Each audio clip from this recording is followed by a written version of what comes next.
Hey guys, it's Corey Ross and welcome to 6 News. Today we're going to talk about Maverick, his backstory and some concept art. So of course this is our new attacker. He's a hard breacher, but I would like to call him actually more of a supportive hard breacher than maybe Thermite or Habana. He's quite versatile indeed and pretty awesome. Now when this image here actually leaked out, I guessed that this was going to be a 50 Beowulf firing weapon. Funnily enough, it's not. It's the M4. It's just a normal M4. In fact, though, he does have a weapon with Beowulf rounds, but it's the AR-15. So I managed to get the right caliber of rounds, but from the wrong gun. So there we go. So his loadout is a semi-automatic AR-15 with 50 caliber Beowulf rounds. Then we have the M4 fully automatic proper military weapon, along with the 1911 TAC Ops pistol.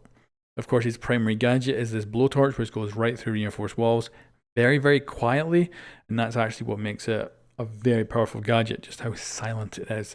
And he comes with smoke grenades and claymores. So he's a very supportive character, and he's going to be really good. I can't wait to see this guy getting used in Pro League. We're going to go right down here to his concept arts. So this is the one that's used in-game in the bio, and it looks insane. It's gorgeous. Like, we have this kind of civilian shot on the left-hand side, and then on the right-hand side we have the Afghan shot. It's beautiful. It's so well put together. It is absolutely gorgeous. I'm always impressed with the art what they do for this, and that just is insanely good. Then we have some concept art. This is from Afghanistan, and I guess I'm not sure. Like, I don't know if, yeah, so, yeah, this is obviously him. And it looks like people are having parties. It looks like he's basically just fitting right in and talking to people. He's getting intel. Yeah, and he's trusted as well. That's another thing, because he actually ends up staying in Afghanistan for an incredibly long time and becomes just part of the locals, basically. Now, this one is insane. Like, this is just mental. It looks like he's having fun. It looks like he's really enjoying himself. I think they might be hunting, but I'm not sure. Either way, it's absolutely incredible. Again, great concept art. Now, in this one, he appears to be captured. So he's being held as a prisoner. Big ass rat right here. The artwork again is incredible. He does look a lot older. Like, very much in this concept art, he has a very white beard. You can see he's been in here for a goddamn long time, all the scratches on the wall. He looks very old. Whereas if we actually go up to his bio here, he's only 36. So he's not that old, but I'm wondering if they originally thought he was going to be a far older operator. Then we have him getting his tattoo of Afghanistan. He fell in love with the country as part of his backstory. And you can see here, maybe a slightly younger version. Not nearly as kind of white beard. But then this one, damn, he looks like he could be 50 in this one. But really nice, because he's Afghan tattoo there.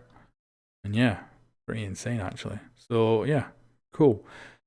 And we've got more of his background here. So he's actually incredibly intelligent, up into 2% for intelligence, which apparently made it kind of hard for him to fit in. So he learned Dari, and he became an intelligence officer, serving in Kabul as foreign reporters, adventurers, and criminals flocked to the city. Thorne was well known in the underground club circuit and even amongst locals as a prolific Buzakish player.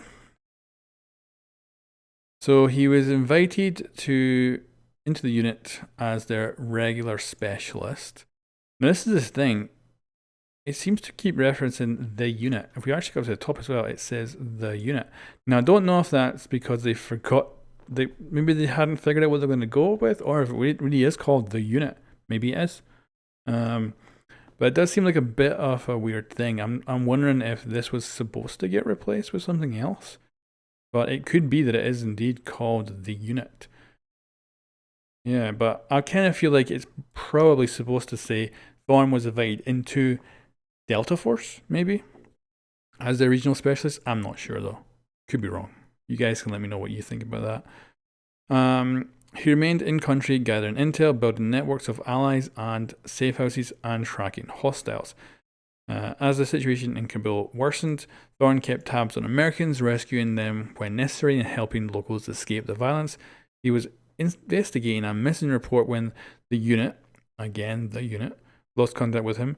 After 2 years of silence, he re-emerged with enough intel, and that's 2 years. He was gone for 2 years. He re-emerged with enough intel to dismantle a major insurgency operation. There was still questions regarding his disappearance, but he was extradited and his testimony sealed. His successful missions, along with the experience, gained him the attention of Six. So then we got the Psych report down here, which is written by Six. That's the leader of Rainbow Six. You see her in the cinematics at the start of the game. So she knew him from well before his disappearance, and he was apparently a legend among the intelligence collectors. And apparently they said that he went native. So he's often difficult to engage with since he's incredibly intelligent and able to read others with remarkable intensity.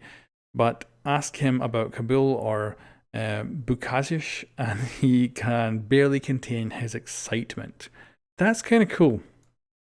I like that because you don't really get the sense that he's that excited about anything. But it's kind of cool that he really is excited by Kabul. Like he loves Afghanistan, which is an interesting way to play this. Of course, he's an American operator, so that isn't the first way you would usually do that in a game. You would usually try and kind of play it more safe. So, you know, good balls on that Ubisoft for doing that. So yeah, I've never seen old men sell their services on street corners to write love letters before. So it's hardly surprising he took to Afghanistan. It's a bewitching culture. When expats began partying in underground clubs and drinking at restaurants, specialist Thorn admitted that he knew the kabubble was going to pop hard, that Westerners would become easy targets. He saw the writings on the wall before everyone else did. From a young age, Specialist Thorn handled an almost overwhelming amount of sensory input that would have shut down most kids. Instead, he compartmentalized and deconstructed everything around him as a way to function. Now, I don't know if it entirely goes down to what all that sensory input was. It's one reason I think he's internalizes his emotions. His parents were loving but rigid. They barely let him explore his own neighborhood. It's what drove him to join the army, to experience the world he could only dream about. It's hardly surprising Kabul left such a heavy imprint on him.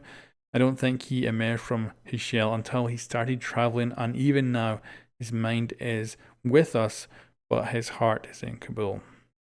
So Specialist Thorn has displayed a remarkable empathy stemming from his ability to watch, listen, and dissect.